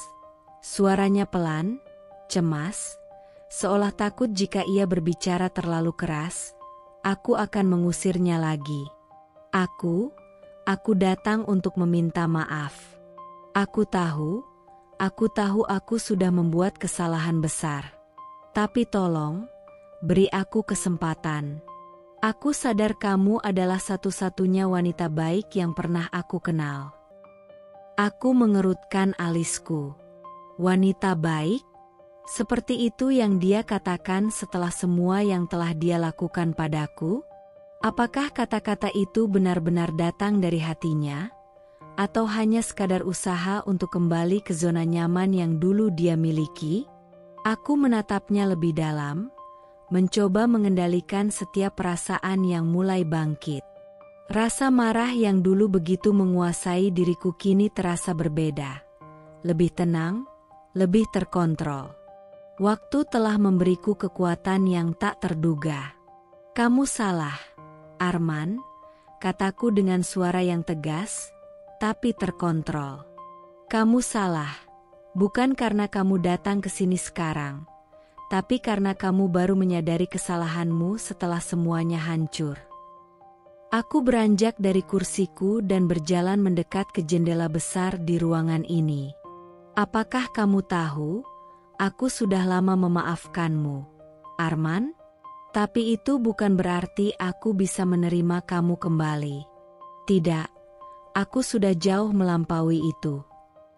Arman terdiam, wajahnya memucat. Mungkin dia berharap aku akan mendengarkan kata-katanya lebih jauh, berharap ada secercah peluang baginya untuk kembali ke dalam hidupku. Aku mendengar langkahnya yang berat saat dia mencoba mendekat, tapi aku tidak bergerak. Aku merasa cukup kuat untuk menjaga jarak ini. Laras, aku tahu aku pantas dihukum. Aku pantas kehilanganmu. Tapi aku ingin memperbaikinya. Aku ingin kembali bersama kamu, katanya dengan suara penuh harapan, meskipun jelas sekali bahwa dia tidak bisa menghapus apa yang sudah terjadi. Aku janji, aku akan berubah. Aku sudah belajar banyak dari kesalahan-kesalahan itu. Aku tahu kamu pantas mendapatkan lebih dari apa yang pernah aku berikan dulu. Aku menatapnya dengan penuh ketenangan. Arman, kataku, lalu tersenyum tipis. Senyum yang tidak mengandung kebahagiaan, hanya sebuah ekspresi kosong yang aku buat untuknya. Kalau aku bau ikan asin, kenapa masih mau dekat-dekat? Bukankah dulu kamu begitu jijik dengan aku, dengan kehidupan yang aku jalani? Kamu mengusirku, menyingkirkanku begitu saja. Kamu pikir kamu bisa datang sekarang dan aku akan menerima kamu dengan tangan terbuka. Suara Arman serak, seperti tercekik. Laras, itu dulu. Aku salah. Aku tahu kamu pantas mendapatkan yang lebih baik. Tapi aku tidak bisa hidup tanpamu. Tolong, beri aku kesempatan. Aku sudah berubah. Aku berjalan perlahan mendekatinya. Setiap langkahku terasa berat, namun penuh dengan ketegasan. Kamu sudah berubah? Tanyaku dengan nada rendah, namun tajam. Apakah perubahan itu cukup untuk menebus semua yang sudah kamu lakukan? Aku sudah lama berjuang sendiri, Arman. Tanpa kamu, tanpa Rina. Dan sekarang, aku tahu siapa aku. Aku tidak butuh belas kasihan dari siapapun, terutama dari kamu. Aku berhenti di depannya, dan memandangnya dengan tajam. Kamu tidak berhak lagi meminta kesempatan dariku. Aku bukan Laras yang dulu yang mudah dipermainkan dan diinjak-injak. Aku sudah menjadi wanita yang lebih kuat dari semua itu. Aku bisa melihat air mata mulai menggenang di matanya, tapi aku tidak merasa tergerak. Dia tidak lagi bisa mengendalikan emosinya. Arman, yang dulu begitu angkuh, kini tergeletak di hadapanku dengan harapan yang hilang. Laras, aku menyesal. Aku benar-benar menyesal. Aku menggelengkan kepala perlahan.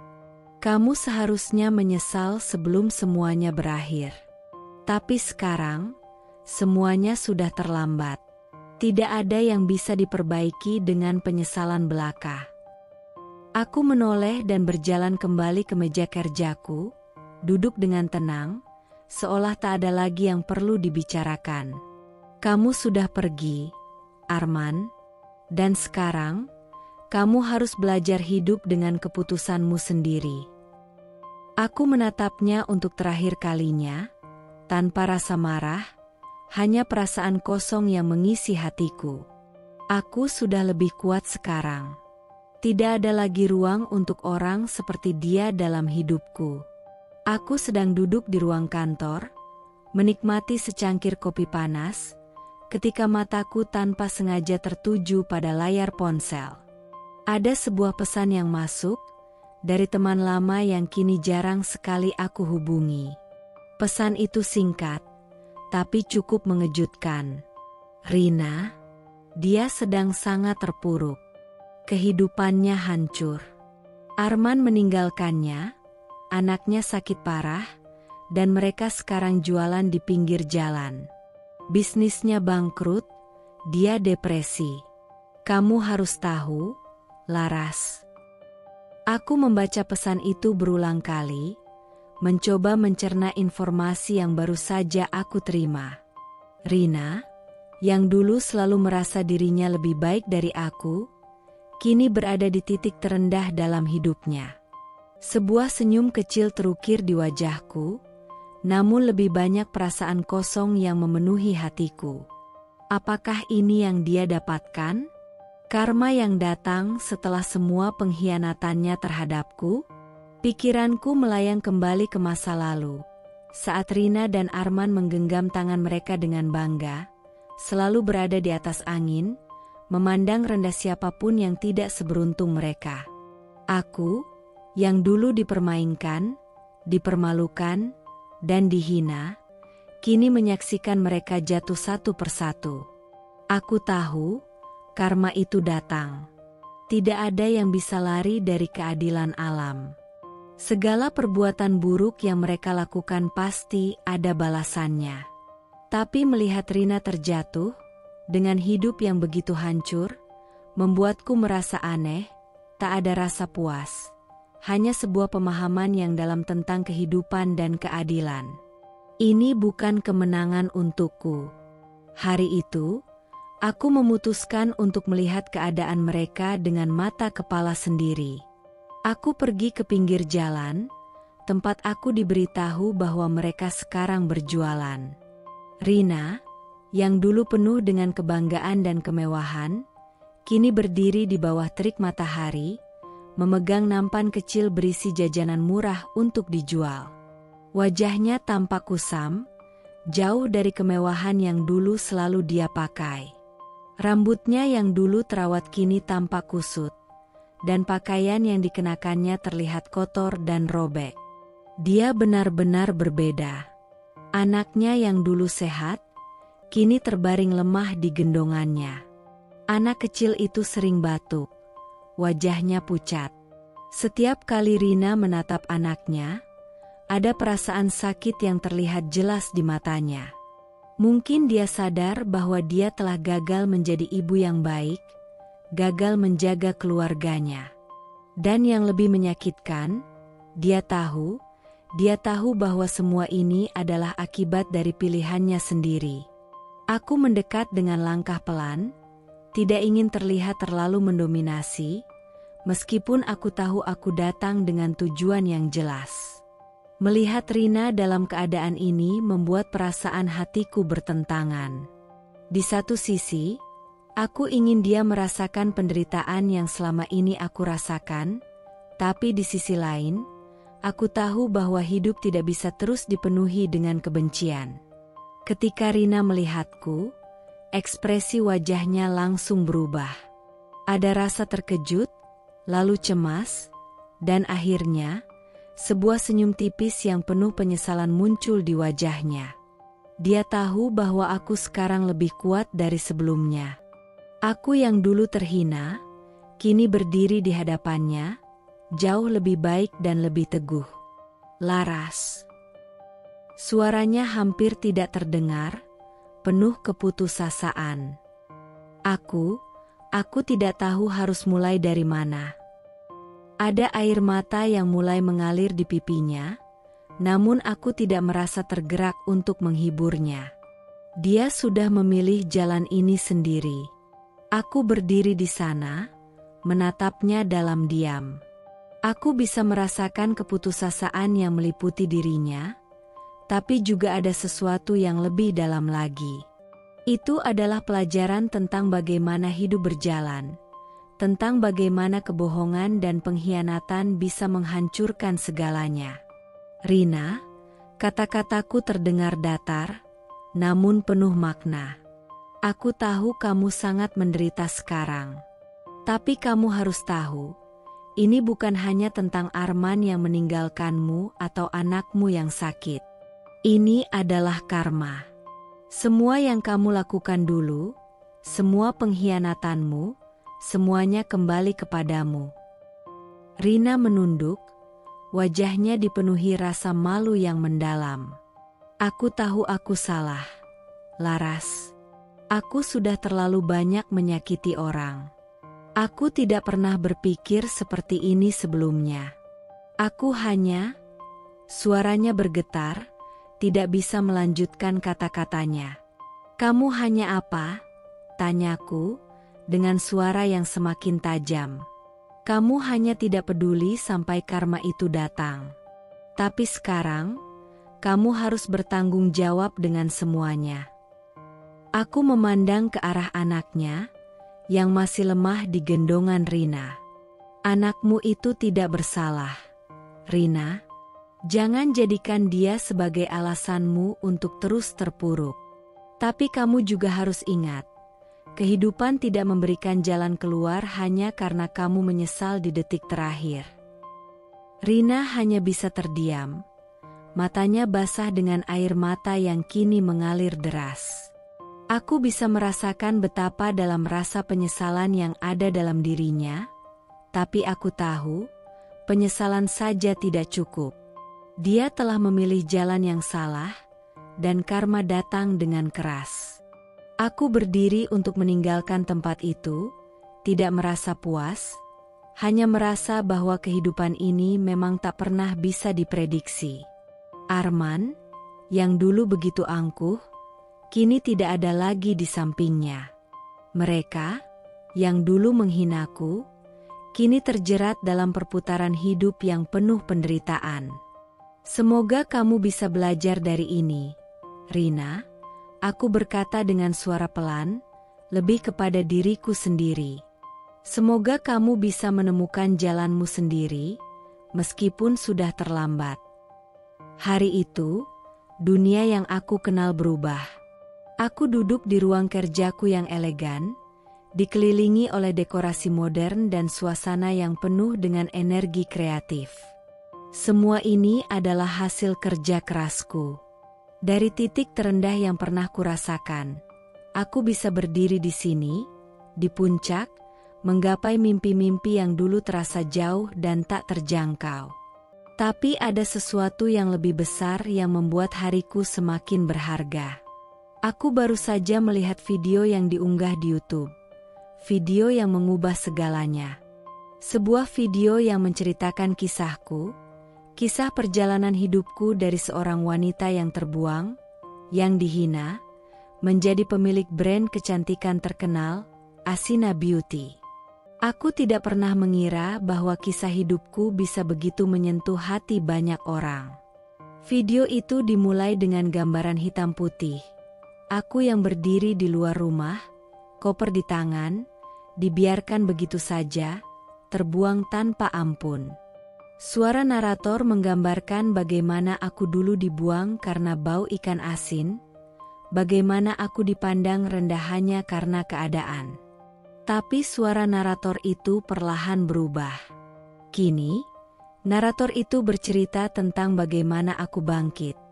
Bagaimana aku membangun sesuatu yang lebih besar dari segala hinaan yang pernah ku terima. Lalu, aku muncul di layar, berbicara langsung ke kamera.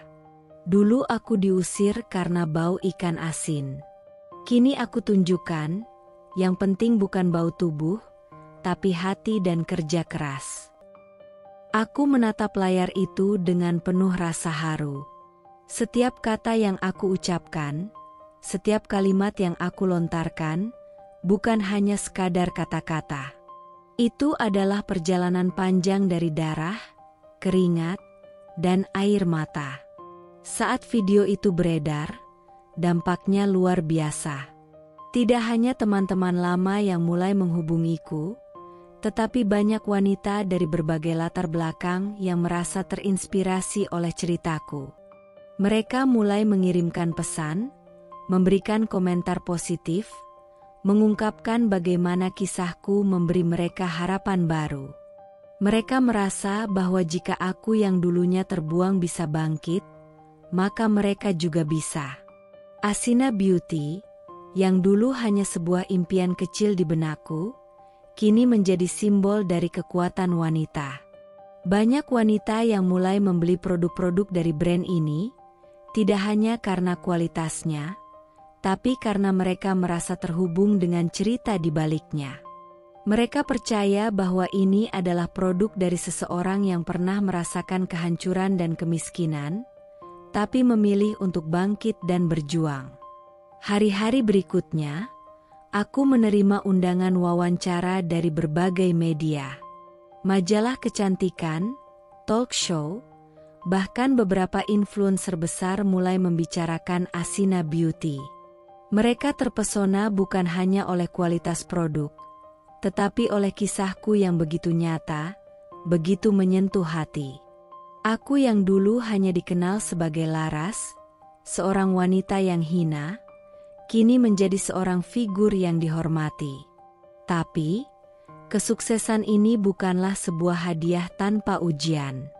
Ada banyak yang tidak senang dengan ketenaranku. Arman dan Rina, yang dulu meremehkanku, kini mulai merasakan ketidaknyamanan dengan popularitas yang aku raih. Mereka mencoba mencari celah untuk menghancurkan reputasi Asina Beauty, tapi aku tidak peduli. Aku sudah terlalu kuat untuk tergoyahkan. Suatu pagi, aku mendapat sebuah pesan dari Rina. Laras, aku tahu kamu sudah sukses. Tapi apa kamu pikir semua ini bisa bertahan? Kamu tidak lebih dari wanita yang dulu diusir karena bau ikan asin. Aku tersenyum kecil saat membaca pesan itu. Karma, Rina, kataku dalam hati. Karma akan selalu menemukan jalannya. Aku tidak perlu membalas pesannya. Asina Beauty sudah menjadi bukti nyata bahwa wanita seperti aku, yang dulu dianggap remeh, bisa mengubah dunia dengan kerja keras dan ketulusan hati. Di sebuah acara launching produk terbaru Asina Beauty, aku berdiri di panggung, menyaksikan ribuan wanita di depan mataku. Mereka semua memandangku dengan harapan. Mereka melihat bukan hanya sebuah brand, tapi juga sebuah simbol kekuatan dan keteguhan hati. Aku mengambil mikrofon dan berbicara dengan penuh percaya diri. Terima kasih kepada kalian semua yang sudah mendukung Asina Beauty. Kalian adalah alasan mengapa aku terus berjuang. Ini bukan hanya tentang produk kecantikan, tapi tentang memperjuangkan kepercayaan diri dan menjadi diri kita yang terbaik, apapun masa lalu kita. Kata-kata itu bukan sekadar pidato. Itu adalah seruan untuk semua wanita yang merasa tidak berharga, untuk mereka yang dipandang rendah. Aku ingin mereka tahu bahwa mereka bisa menjadi siapapun yang mereka inginkan, apapun latar belakang mereka, asal mereka berani berjuang. Saat acara itu selesai, seorang wanita datang menghampiriku dengan air mata di matanya. Laras, saya terinspirasi dengan cerita hidupmu. Saya dulu merasa tidak berharga, tapi sekarang saya tahu saya bisa lebih dari itu. Terima kasih sudah mengubah hidup saya. Aku hanya bisa memeluknya, merasakan kebahagiaan yang lebih besar dari segala kesuksesan materi. Asina Beauty bukan hanya tentang produk kecantikan. Ini adalah revolusi. Sebuah revolusi yang mengajarkan kita bahwa kecantikan sejati berasal dari dalam diri kita, dan bahwa tidak ada yang lebih berharga daripada kerja keras dan ketulusan hati. Senja itu, langit seolah ikut bersedih. Awan kelabu menggantung berat di atas kota, seperti menggambarkan segala beban yang pernah kutanggung bertahun-tahun lalu. Aku baru saja keluar dari mobilku, seorang sopir membukakan pintu. Langkah kakiku mantap, berbalut sepatu hak tinggi berwarna nude, menyusuri trotoar yang terasa sangat familiar. Di seberang jalan, tepat di depan ruko tua yang dulu merupakan rumah yang menelantarkanku, aku melihat dua sosok yang pernah mengukir luka terdalam dalam hidupku. Arman dan Rina. Mereka duduk di trotoar. Kotor. Lusuh. Rina menyender pada dinding yang mulai retak, wajahnya kusam, matanya kosong seolah jiwanya telah lama pergi meninggalkannya. Di sampingnya, Arman menatap jalanan yang sibuk tanpa fokus, seperti manusia yang kehilangan tujuan hidup. Mereka tak menyadari kehadiranku. Mungkin karena mereka sudah terlalu lama hidup dalam gelapnya keterpurukan. Aku berdiri beberapa langkah di depan mereka, membiarkan detik-detik itu mengalir dalam keheningan. Tak ada kemarahan, tak ada dendam, hanya kelegaan. Bukan karena mereka menderita, tapi karena aku akhirnya mampu berdiri di hadapan mereka tanpa goyah, tanpa gentar. Tanganku merogoh tas kertas kecil yang kubawa. Di dalamnya, satu bungkus ikan asin yang kubeli pagi tadi dari pedagang keliling. Sebungkus kecil yang menyimpan begitu banyak kenangan dan luka, tapi juga simbol kekuatan yang kini kugenggam. Aku melangkah lebih dekat. Mereka baru sadar akan kehadiranku. Rina terkejut, tubuhnya sedikit gemetar. Arman menegakkan badannya, seolah berusaha mempertahankan sisa-sisa harga diri yang telah lama runtuh. Laras, suara Arman parau. Kamu masih ingat kami? Aku tersenyum. Lembut, tapi penuh makna. Bagaimana mungkin aku lupa pada orang-orang yang pernah membentukku menjadi seperti sekarang? Rina menunduk, menangis pelan. Tangis yang tak bisa ditahan. Seperti semua luka yang disimpan selama bertahun-tahun kini tumpah sekaligus. Kami salah. Kami sangat salah. Hidup membalas kami dengan kejam. Aku berjongkok, meletakkan bungkusan ikan asin itu perlahan di antara kami. Tidak melempar, tidak menjatuhkan, tapi menyerahkannya dengan tenang, sebagai lambang bahwa aku sudah melewati masa itu, dan kini berada di atasnya. Ini, kataku pelan, sebagai pengingat. Mereka memandang bungkusan itu dengan bingung. Arman perlahan membuka mulutnya, seolah ingin bertanya, namun tak ada suara yang keluar. Aku menatap mata mereka satu persatu, dengan suara lembut namun tegas. Kadang, sesuatu yang kalian anggap hina, bisa jadi sesuatu yang membawa berkah. Kalian buang aku karena bau ikan asin. Tapi kalian lupa, dari bau itulah aku belajar arti martabat. Dari hinaan kalian, aku bangkit. Dan dari luka kalian, aku sembuh. Rina menutupi wajahnya dengan kedua tangannya, tubuhnya terguncang oleh tangisan yang tak bisa lagi ditahan. Arman hanya bisa menatapku, lalu memalingkan wajahnya, menahan air mata yang mungkin sudah menggumpal di sudut matanya. Aku berdiri, merapikan jasku, dan menatap langit yang mulai memerah. Terima kasih, Rina. Terima kasih, Arman. Tanpa kalian, aku mungkin tidak akan pernah tahu betapa kuatnya aku sebenarnya. Langkah kakiku menjauh, menyusuri trotoar seperti dulu. Tapi kali ini berbeda. Dulu aku diusir tanpa ampun. Sekarang, aku meninggalkan mereka dengan penuh ampunan. Dulu aku yang terhina karena ikan asin. Kini, aku adalah wanita yang membuat dunia percaya bahwa dari bau paling hina pun bisa lahir keharuman yang abadi. Waktu telah berlalu. Luka-luka itu sudah tidak lagi berdarah, hanya meninggalkan bekas. Bekas yang kini menjadi bagian dari keindahan perjalanan hidupku. Aku kini tinggal di sebuah rumah mewah bergaya minimalis modern di tepi Laut Busan, Korea Selatan. Dinding-dinding kaca besar menampilkan panorama laut yang biru tenang, dengan debur ombak yang seakan menyanyikan lagu damai setiap pagi. Angin pantai yang sejuk menyapu wajahku saat aku duduk di balkon, mengenakan kimono lembut, memandangi matahari terbit perlahan dari cakrawala. Di meja, sudah terhidang sarapan sederhana yang tak pernah kulewatkan. Nasi hangat, sambal terasi, dan ikan asin goreng garing. Aroma yang dulu membuatku diusir dari rumahku sendiri, kini menjadi wewangian nostalgia yang menenangkan. Aku mengambil satu gigitan kecil, menutup mataku, dan menghela napas panjang. Kau tahu, bisikku pada diriku sendiri, kau sudah sampai sejauh ini, Laras. Suamiku, Hyunwoo, datang dari dalam rumah, masih mengenakan piyama dengan rambut yang sedikit berantakan.